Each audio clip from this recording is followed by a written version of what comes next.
Hey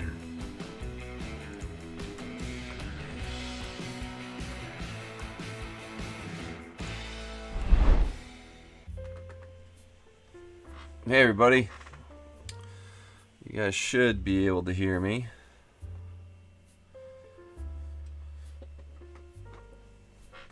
If I can just get somebody to give me a thumbs up in the chat, that'd be great.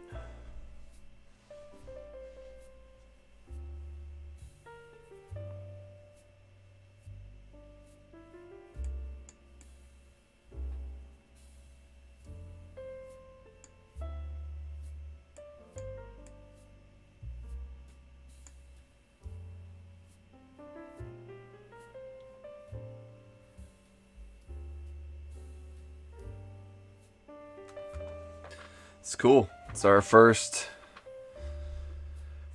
time doing a live. So,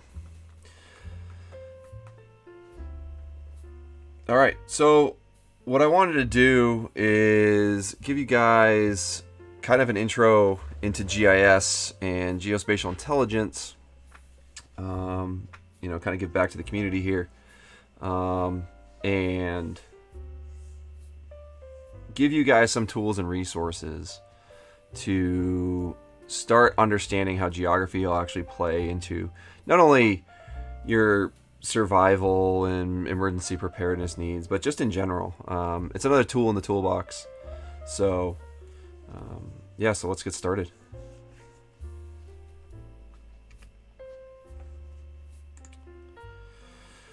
So what we're going to do is kind of go over what GIS is, kind of what it's not.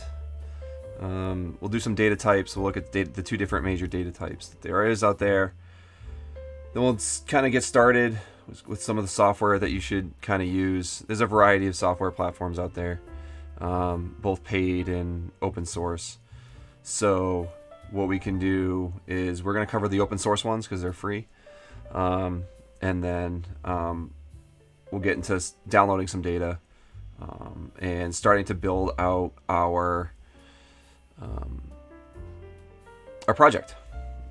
What we're going to do is we're going to kind of build out a scenario for at least in this exercise, and what I expect, you guys can follow along either while the video is going on live, or you can go back and watch it and to follow the clicks. So who am I? My name's Bill Raymond.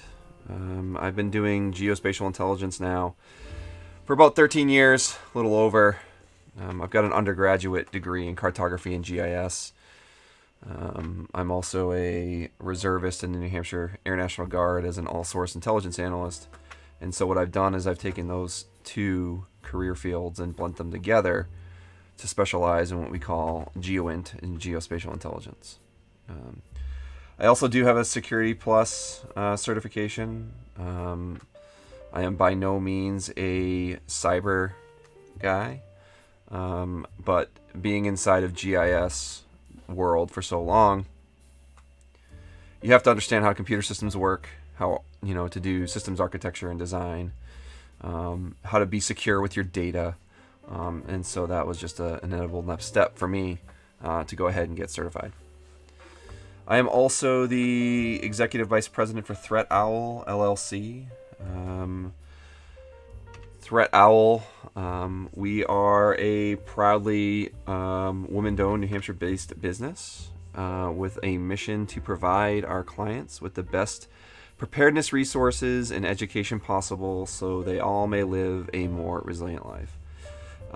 We've got a variety of clients ranging from personal coaching clients that we have, standard, just regular, everyday citizens, as well as we've contracted out and supported some municipalities in their emergency preparedness programs. So I've got a link at the end if this is something that you guys want a little bit more professional help in your own life, but just want to let you know that this is something that we do for a company. So what is GIS? GIS stands for a Geographic Information System, and this system creates, manages, analyzes, and maps out all types of data. Essentially, if your data is geo-enabled, if there is a geographic component to it, whether it be something that represents a location on the Earth, or I mean even in other planets, Mars has their own projection and coordinate system, so it doesn't have to just be Earth. It could be your own fake world if you wanted to. But as long as something is geographically enabled, where you have a location information tied to a piece of other data information, you can use a GIS to help analyze that. So bottom line up front, it's a system that creates a digital representation of the real world. And we'll get into, generally the hardest challenge is to making sure that things overlay and that data overlays easily. There's a variety of different projections and a variety of different coordinate systems, and it's not something that you'll pick up right away. You'll have issues with data not overlaying properly. You might have seen this if you played around with Google Earth, and you see how the road doesn't necessarily, the street doesn't necessarily line up with the image. That's okay. It has to do with that projection and coordinate systems and how they align within space. The closer they are, obviously, the better it is. And to that point, we're talking about projections and coordinate systems. I'm sure a variety of you have always just looked through an atlas and you've seen a variety of different, ways these maps look. There's a reason why. For those who are of the belief that the world is round, like the majority of us, the world is round, and the reason why that creates a challenge for us in 2D world is we have to actually represent the 3D globe as 2D space. And so that introduces, as we stretch the world out, that introduces error and warping. And depending on how that globe is warped, will change the way areas are calculated, how distances are calculated, or how the shape of a feature looks. So, what's an atlas? So think of an atlas as a dictionary of maps. We'll just go with that. And to help kind of understand and wrap your head, for the lack of a better term, around what projections do to features, I saw this graphic and I thought it was actually really good because it does show you how distortion works. So probably one of the most common maps that you have come across are either the Miller or the Mercator projections. And so as you can see there, right over here, you can see you have a lot of distortion down here in the neck and up here in the head. And so if we go back a slide to the Mercator projection, let's see, where did that go? Mercator, down here. You can see Antarctica is really stretched, and the same thing up here in Greenland. Greenland is not the same, nearly half the size of North America. It's because it's that warping that's happening and going on. And so there are different projections, and this even gets down to not only at the globe level, but this also happens at the local level. And again, you want to try to choose a projection that represents your area. So this Lambert conic, conformal conic, this is a great projection to that. When you get close to the center, you see very little distortion and very little warping, especially when you look at the original globe sphere here. Once you're the closest to this apex, the less distortion that there is. Down here, equal distant conic, so this is a great one to measure distances. And then there's equal area conic, which is a great one to measure area.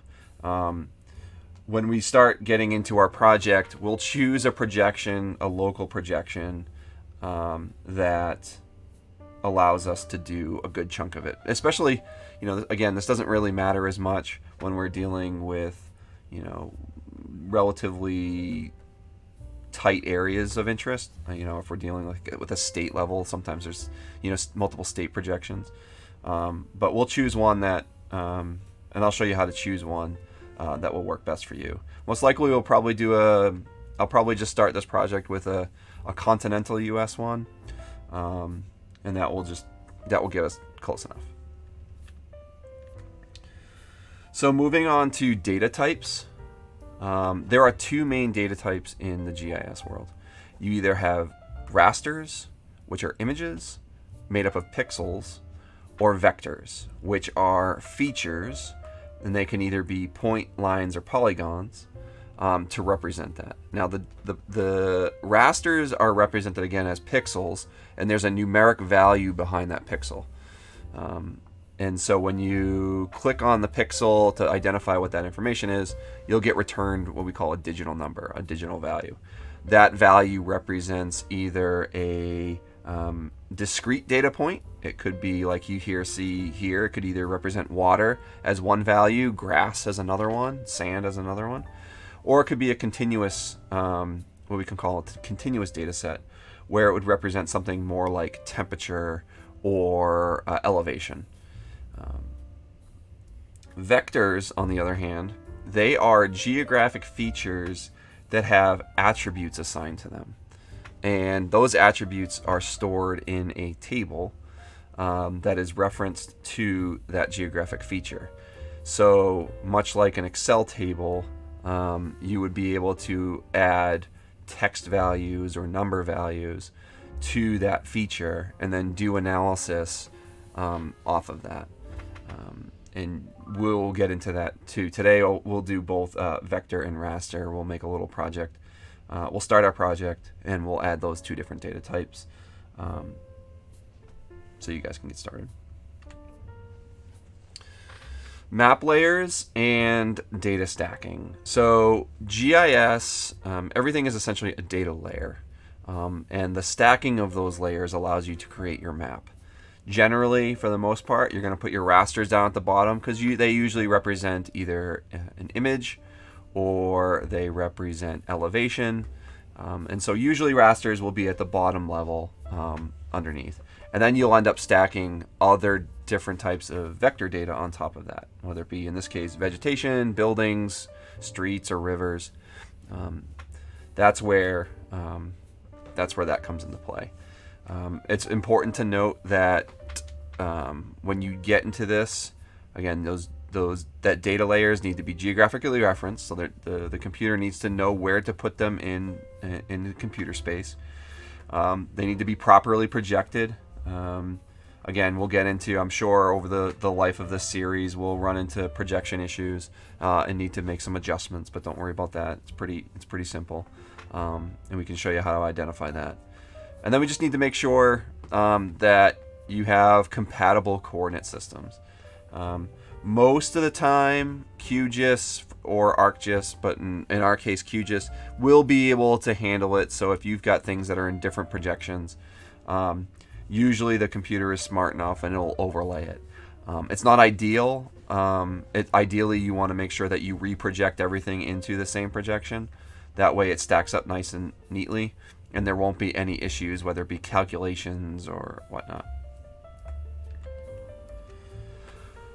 Okay, so let's move over to QGIS. So this is QGIS. It is the best way I can describe it for those that don't know. Think of this as the Adobe Photoshop of the Microsoft Paint world. It allows you, and think of like Google Earth or Google Maps as Paint. It's a little more powerful than that, but Google Earth generally is viewed as a visualization tool, where QGIS is viewed as a GIS analysis tool. You can actually start doing geospatial analysis in this tool and generating maps and whatnot. You can create data. The cool thing is you can create data inside of QGIS that can then get rendered as KMLs inside of Google Earth. So if you want to export those layers to get consumed into like I said, Google Earth or any other web mapping tool. That's one way to do it. But just realize they are two separate things, and this generally is more powerful, especially when you're trying to convert data. This QGIS is awesome.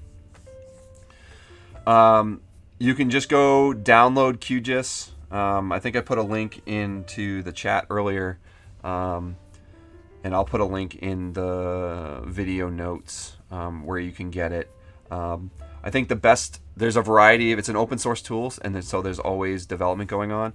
I think for most everybody, the long-term release, the LTR, is probably going to be the best one. It's the most stable, and it's available in Linux, Windows platforms, and Mac OS. So generally, I've been in both Windows and Linux. I haven't been in Mac. I'm not a Mac guy. But generally, everything I'm showing you in here should be compatible no matter what version you install. So when you open QGIS, this is kind of the layout you'll get. You'll get, your first project level. There are two plugins that I recommend getting first. There's a plugin repository, so all you have to do is go up to Plugins, Manage Plugins. The first one is this geocoding plugin. Geocoding allows you to take an address or a series of addresses. Today we'll just use one.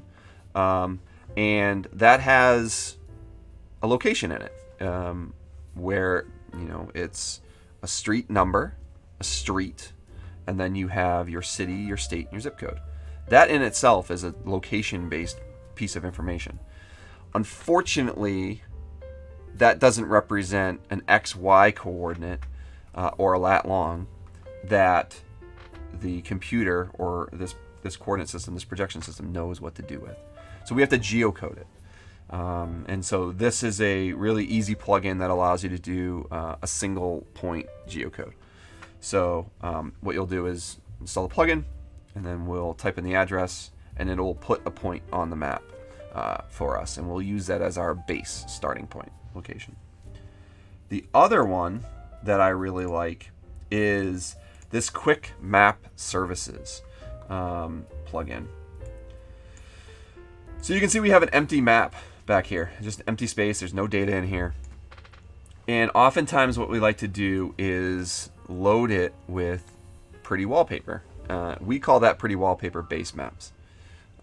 There's a variety of different companies and entities that publish base maps. If you are familiar with the Google Earth base map, you know that Google Earth represents the image. Usually it's got the latest imagery that Google can get and acquire. That is a imagery base map. OpenStreetMap, same thing. If you go to OpenStreetMap, that is a base map representing vectors, streets and whatnot. However, just realize that those actually aren't vectors. It's a picture of a vector, so therefore it is a raster. There is a way, and we'll do this later on in the series, we will actually download OpenStreetMap data to be used in our project, and we will download those as vectors to be overlaid on top of something. But yes, I highly recommend this Quick Map Services plugin. And what that allows us to do is get a list, and it's showing up on my other screen here, but get a large list of, and I can't seem to move it. Let me just try. No, not going to be able to. Anyways, there's this large list of base maps. There is a settings. In order to get the massive list here, what you'll have to do is click on the button and then go to settings. And I'm really unfortunate that you can't see this. Go to settings. I'll drag this over here. In settings, what you're going to want to do is go to the More Services tab and then click Get Contributed Pack. They have aggregated a bunch of base maps, and so they just put in this thing like, hey, this is aggregated from other people. We can't control it, so use it at your own risk.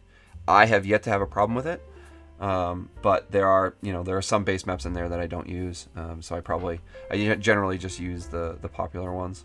So, and they haven't had any issues.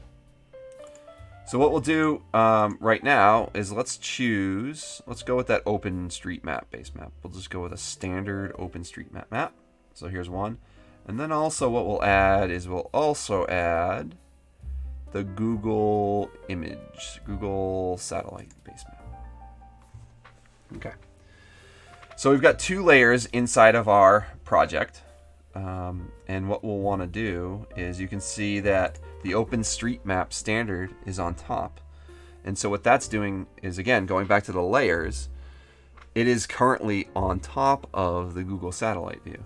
So if we turn off that, you can see that we've got the Google imagery displayed. If we turn it on, there's that.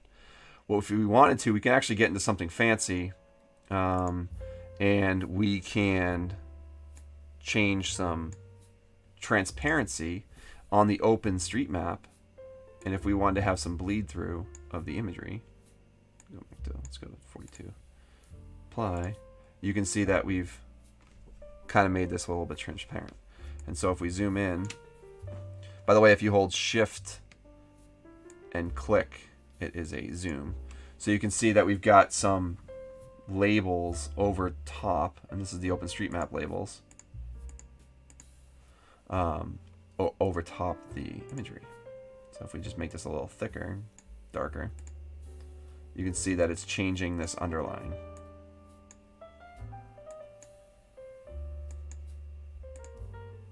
Okay.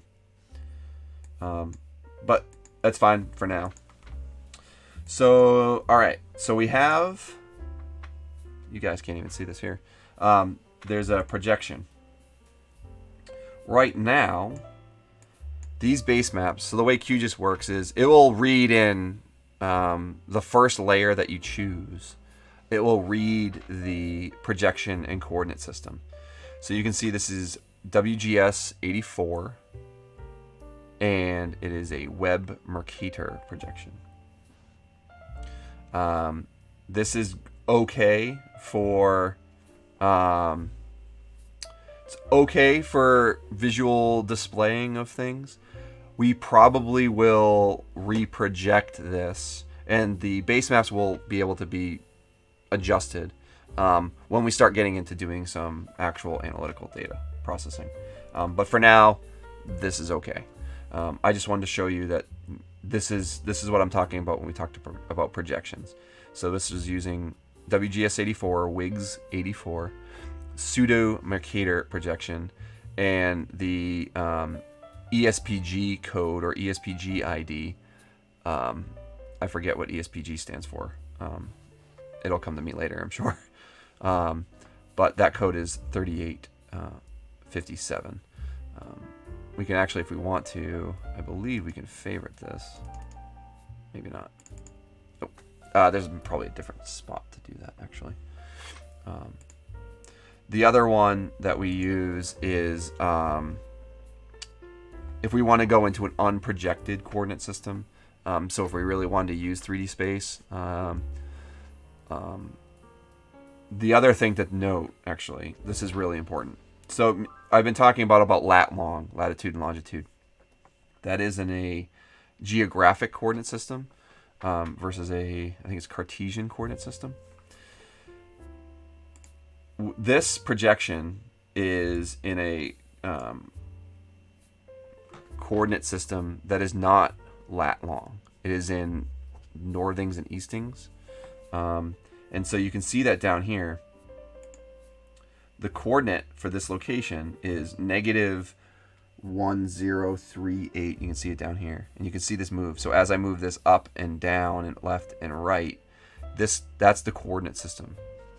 If I wanted to change this to WGS 84,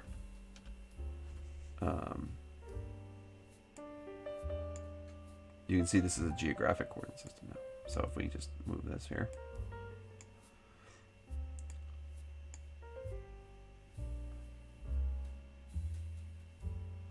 there's all kinds of this one I'm showing you here is really kind of advanced stuff. It's all about ellipsoids, and the way the Earth changes and how the Earth, the Earth is not a perfect round circle. It's a little squished. There's a whole science on this about datums and ellipsoids. It's a little more advanced for what we need to actually get into.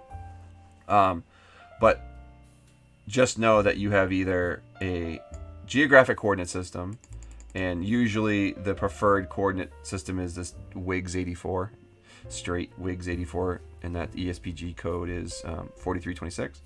Or there's the projected coordinate systems like we were talking about earlier. And again, we're projecting a 3D globe flat.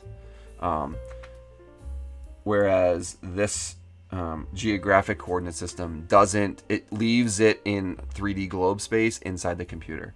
That is lat long. And so if I just apply that, you should see it change. Yep, you see it here change. Now we've gone into what you normally would see as lat long. And you can see it's actually changed the way this looks. It's, again, what it's still trying to do is flatten it into 2D space, but it's kind of squished it a bit. And that's okay. I'll probably just leave it in this for now. That way, and there is a bug, actually. You can see where it changes here. I don't know, it was a bug that was introduced a while ago in QGIS. But for our purposes, it won't really make that much of a difference. But you can see it does make these labels a little bit harder to read. It kind of squishes them. That's because that layer has been optimized as a raster layer, as a picture, has been optimized for that other coordinate system. So usually it's not a big deal when you're like looking at imagery. Sometimes it creates these little kind of artifacts when you're not. Cool. All right. So we've got those two things. How are we doing on time? About 30 minutes. All right. So what I thought about doing is starting a project where we start looking and building our concentric rings of influence. I think I skipped the slide, but this is all within geographic science and all about geography. There was a gentleman by the name of Waldo Tobler who was a geographer. Yes, it's not lost on me that this guy who deals with geography and finding things, his first name's Waldo. But anyways, he came up with what is known as the first law of geography, where that states everything is related to everything else. However, closer things are more related to each other. As a whole, that's pretty much kind of held up. It gets a little wonky in like digital space. But when we're talking about, geography or geographic based elements, that's usually true, right? When we look at, if we take a latitude, or if we take an elevation at this point and we take an elevation at this point, chances are they are going to be closer than an latitude at this point versus something that's further away. Same thing with temperature. If I take a temperature at this location, if I go 20 feet away, that temperature is going to be generally closer to the relationship of that first temperature than it is if it's 50 miles away. So that with that kind of premise, we're going to be building our project out. So I thought, what would be a good fun location that we can start with, and I figured we'd choose a famous house. Again, you feel free to use your own address, but I figured what we could do is we could use 3044 Fremont Street in Woodstock, Illinois. This house may or may not look familiar to you. It is the Groundhog Day house from the movie The Groundhog Day. I've only seen that movie once, I think. But what I wanted to do, there's a variety of other houses we could choose from. I wanted to use, the Christmas Story house or Home Alone or whatnot. Unfortunately, those houses are generally located in like really dense urban areas, and I didn't think it geographically represented what most of you may see. I know a lot of you live out in rural areas. Some of you may live in the city. This is a pretty good suburb address, so I figured we could just start here with that one. So as again, as I was saying, you know, we have an address, right? We have a piece of location-based information, and that's an address that's used all over the place. You know, post office uses it. We use it to, you know, get from our house to your friend's house. Our GPS uses that for routing and navigation. They don't necessarily use latitude and longitude. It's because it's easier for us as humans to know that it is 344 Fremont Street should be next to 345 Fremont Street or across the street from it. As opposed to saying, I live at 42 degrees north, 42 decimal, blah, blah, blah, blah, blah, blah, blah, blah. But, again, we can use that coordinate system. We can use that address if we wanted to in our GIS if we have a way of enabling that. Or what we can do is we can geocode that address to pull out, to use a service to pull out the latitude and longitude to create a point. Usually that's going to be easier and faster. I think later on in the series, I think we may actually go through and build our own geocoding service where we can make our own addresses or latitude and longitudes from anything. You could do this, think of this not only for our streets, but let's say you wanted to geocode your farmers' fields, right? If you really wanted to, in theory, you could geocode your rows inside of your field and break those up into cells into a grid, and then you could, in theory, geocode a location to those, you know, that cell if you wanted to. But for now, we'll just start our project the easy way and we'll work into something more advanced. So we have an address. Let's copy that. And then we'll go back into QGIS here. And then we're going to run that geocoder plugin. Now, the cool thing is the plugin, when it gets created, it will generally automatically add an icon to the toolbar. And this toolbar is a little messy for me, but for now it's fine.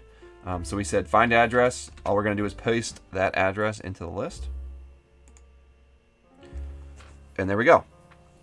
Now what it did is it created a temporary file. It's a temporary scratch file. So if I close this project, that will go away unless I save it. But let's go ahead and just look. Okay, so we're just outside Chicago here. Again, I'm going to use this address for the project.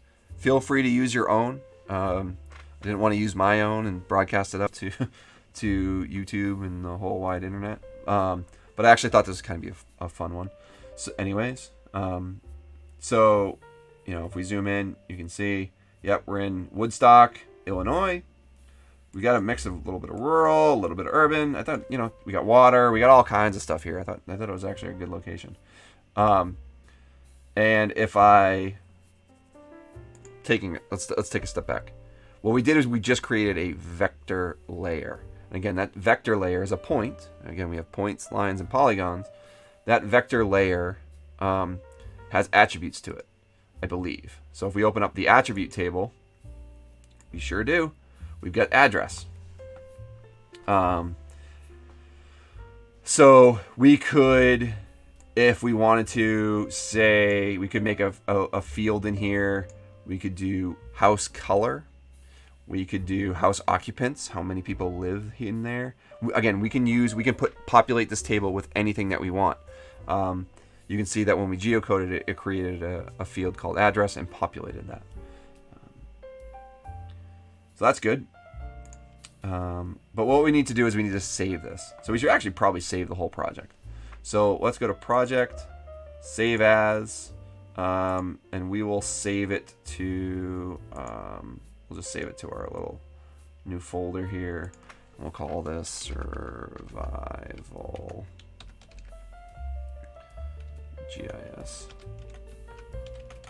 I'm kind of old school. I don't like spaces. Series. And we will call this data. And then we'll just leave that in here, and then we'll call this Survival GIS project. There's going to be a QGZ file. It's our project file. There we go. So we saved the project, but we still have to save this scratch layer. So what we'll do is we will do export. We will right click, go to export, save features as. Now we have a huge list of options here. There's probably 3, I think, as I look at this list, there's probably 3, maybe 4 ones that are pretty darn common. I'm sure all of you are very familiar with KML. That's Keyhole Markup Language. That's the Google Earth files. Some of you may be familiar with Esri shapefiles. They're a series of files. Most commonly, you'd see .shp as the extension. There's also a DXF file, which essentially it's a list of files that you need together in order to make a vector information. The system knows to read all 4 files, but as soon as you lose one or you don't send all of it, it's essentially a corrupt. The file's not corrupt, but the computer doesn't know how to read it. CSV,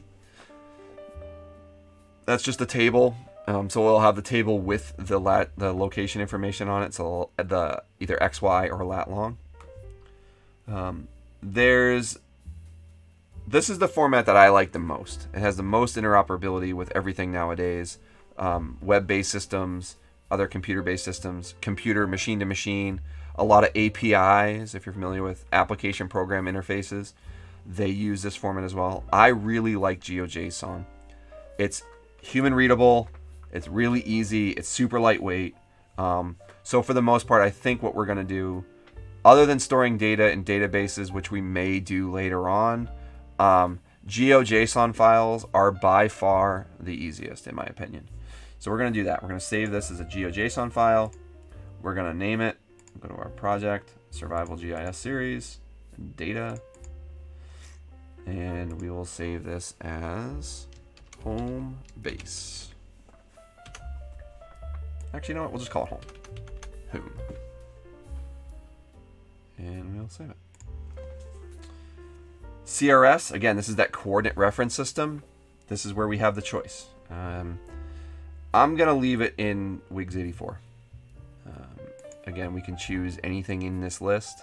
The project, any of the layers. Because we may use this in other different systems, and most of us are very familiar with lat long, I'm going to leave it in WIGS84. We shouldn't need to do anything down here. Coordinate precision, all that is how accurate do you want your XY location, XYZ technically, to be. That is just the number of decimal places after. The more decimal places you have, the more accurate, the more precise it is. Accuracy is different. The more precise that is. There's a graphic I actually wanted to show you guys on how many decimal places do you need. I think because every decimal allows you to get more and more refined, I think you only need 6, maybe 10. But we're going to leave it as 15. Just because it's default and it works fine. And then what we'll do is we'll just add the save layer to the map. So now we've got home. This is that scratch layer. We can actually delete this layer. Remove layer. Remove one legend. Yes. All right, there we go. Now that also took away the label, but we don't necessarily need the label for this. Again, turn off street map if we want to see a location, and there's the house. But maybe we don't like this pink dot, purple dot, fuchsia dot. Maybe we don't like it. Maybe we want to change that style. There's a couple ways we can do that. So if you right click, you can either change it in styles in here. I generally like to go to properties. Again, much like Photoshop, there is so many different ways to skin the cat on getting things and doing things. So I might be doing something that some of you may be a little bit different, do it a different way. Again, there's no real wrong way to do something. So we've got a variety of different markers that we can choose from. So this is the overall marker element. It probably won't get into styles too much. There's some simple styles down here that have already been created. We can upload an SVG file, SVG graphic, if we want to, or we can just make our own simple marker. Probably do that. There should be a house somewhere, I think, in here. You know what? There isn't. Maybe we'll do that later. Maybe I'll show you how to adjust that later. But let's just choose something nifty. Let's do a big old diamond. All right, so we got a diamond. We'll change the size of that. We got a choice. We can choose millimeters, points, pixels. I generally like points. Let's do 10 points. 10. Sure. We'll do 15. Make it.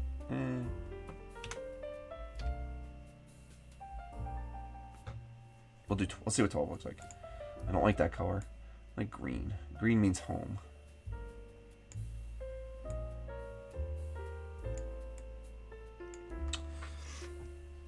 Okay, you can save that. Again, you can change it any way you want.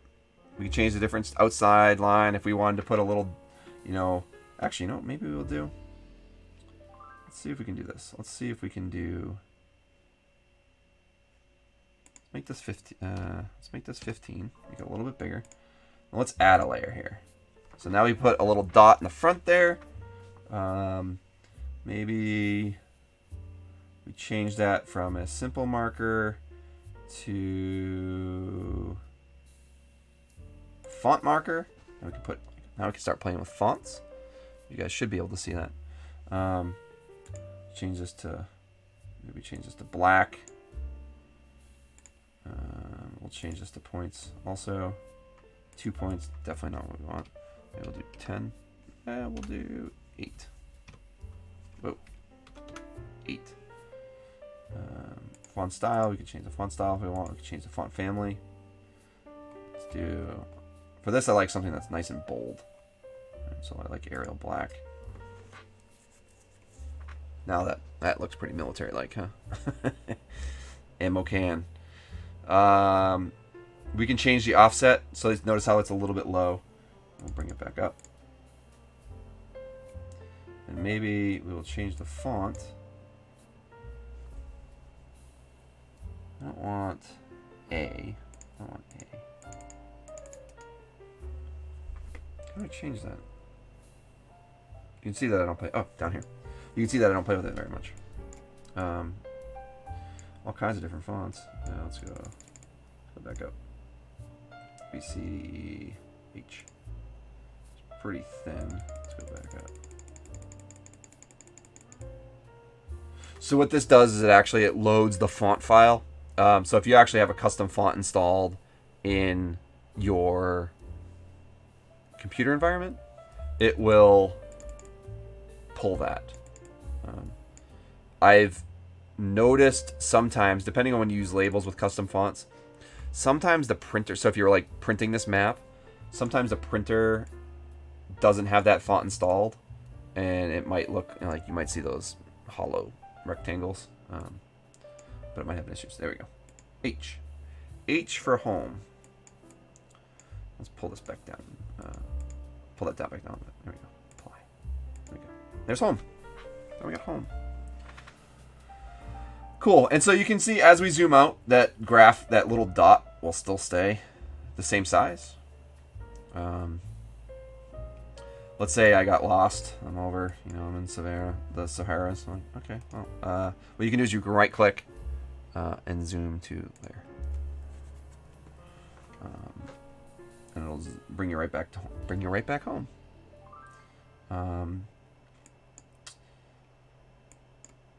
That's good. I don't know. I'm trying to think of what else. What else do I want to add today? I don't think there's any attributes tonight. I think we can do that later. I think that we can do that in the next week or in 2 weeks. I have an old workbook of mine that I used in college that I'm thinking I'm going to use as kind of the guide as we step through things. Some of it's a little old and outdated. But I'm thinking of doing these maybe once every 2 weeks. Gives me enough time to do stuff, at home and get prepared. That way you guys also can get caught up and not be rushed or feel like you're behind either if you're following along. Yeah. Remember, don't forget to save your project. It is a super bummer to do all this work and not have an autosave feature. So don't forget to save. Yeah, I think that's it for now.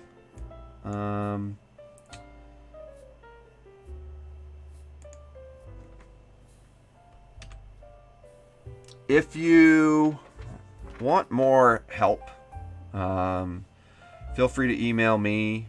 Best way to reach us is through that team@threatowl.llc email address. And if you want some personal preparedness, emergency management, preparedness coaching, we do offer those services as well. Just throw it in the link, through the link up here for you guys to take a look as well. That will bring you to a page where you can actually schedule time to meet with me. It's pulled right into my calendar. So if there's a time slot in there that's available, feel free to take it. And we can figure out what we can do to help you out. I think that's it. Does anybody have any questions before we call it a night? If anybody is still here.